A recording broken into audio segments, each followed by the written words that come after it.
నడిచే దైవం శ్రీ చంద్రశేఖరేంద్ర సరస్వతి స్వామి వారికి నమస్కరిస్తూ ఆయన లీలల్లో మరొక లీలను తెలుసుకుందాము.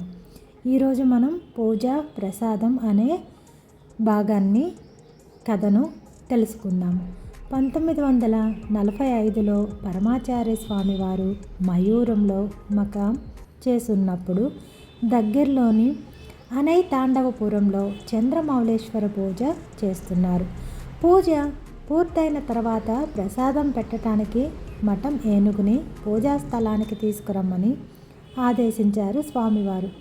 పూజ జరుగుతున్నటువంటి ప్రదేశము చిన్నదిగా ఉండటము, అంతేకాకుండా ప్రవేశ ద్వారానికి మొక్కజొన్న పొత్తులతో అలంకరింపబడి ఉండటం వల్ల అంత పెద్ద ఏనుగుని లోపలికి ఎలా తీసుకురావాలో అర్థం కాక అక్కడున్న వారు కలవరపడుతున్నారు. అలాంటి సందర్భంలో ఏనుగుని తీసుకొని రాకపోవటానికి గల కారణాలను పరమాచార్య స్వామివారికి విన్నవించగా అప్పుడు స్వామివారు మావటిని పిలిచి పూజకు ఏనుగుని పంపవలసిందిగా ఆజ్ఞాపించారు. స్వామివారు చాలా శక్తివంతమైనటువంటి వ్యక్తి. మావటి వెంటనే ఏనుగు దగ్గరకు వెళ్ళి దాంతో సంభాషించి పూజకు రావలసిందిగా మహాస్వామి వారు పిలిచారు అని చెప్పి దాని బంధనాలను తొలగించారు. వెంటనే అది వస్తున్నాను పద అన్నట్లుగా తల ఆడించి పూజా మందిరం ద్వారం వద్దకు వచ్చి అంత పెద్ద తన దేహాన్ని చిన్నదిగా చేసుకొని వంచుతూ మెలికలు తిప్పుతూ ఆ ద్వారం గుండా లోనికి ప్రవేశించింది.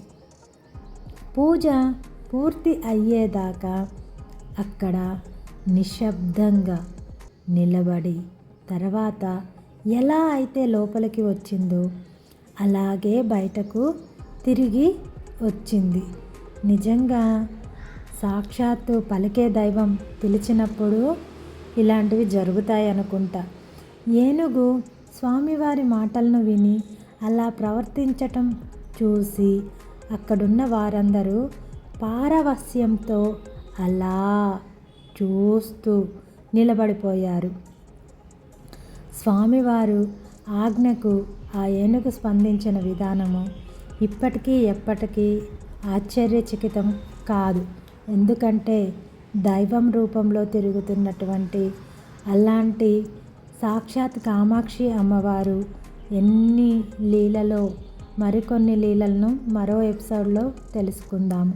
అపార కరుణాసింధుం జ్ఞానదాం శాంతరూపాణం శ్రీ చంద్రశేఖర గురు ప్రణామం ముదాన్వహం.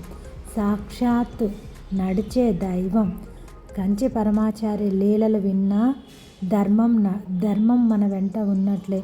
ధర్మాన్ని పట్టుకొని చేతనైనంత సేవతో భగవంతునికి దగ్గరవుదాము.